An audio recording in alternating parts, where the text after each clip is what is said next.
A to Z झाल्यानंतर okay, अजून तिथं भरपूर प्रॉपर्टी आहेत. आता हे झाले कशाचे, तुमचे ह्या ब्रॅकेसेसमधले जे व्हॅलिडेशन्स आपण करणार आहे ना, तर ह्या ब्रेसेसमधले व्हॅलिडेशन झाले.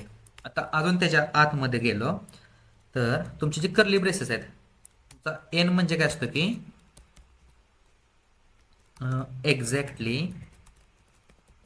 एक्झॅक्टली एन टाइम्स, म्हणजे किती अक्षर पाहिजेत, 0 ते 9चे आहेत ना, ती किती अक्षरं पाहिजेत त्या टाईपमध्ये.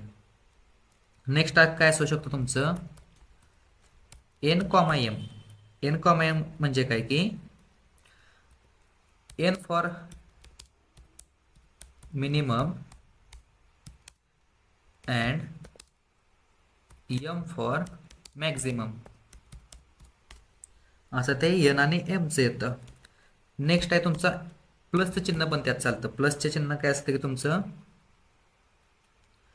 1 और मोर अशा टाईपमध्ये. आपण सगळ्याचे एक्झाम्पल बघणार आहे. तर 1 और मोर झालं. परत असतं तुमचं मायनस नसतो, स्टार असतो तुमचा.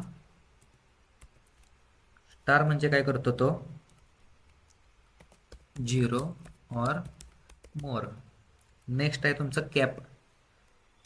हा जो कॅप आहे ना, तो तुमचा करतो स्टार्ट आणि एंड कुठं करतो डॉलरवर एंड. असं तुमचं हे जे पॅटर्न वापरून आहे ना तुम्ही, जसं लॉजिक तुमचं बिल्ड होईल. तर याच्यातनं भरपूर तुम्ही व्हॅलिडेशन्स लावू शकता विदाउट युजिंग जावास्क्रिप्ट.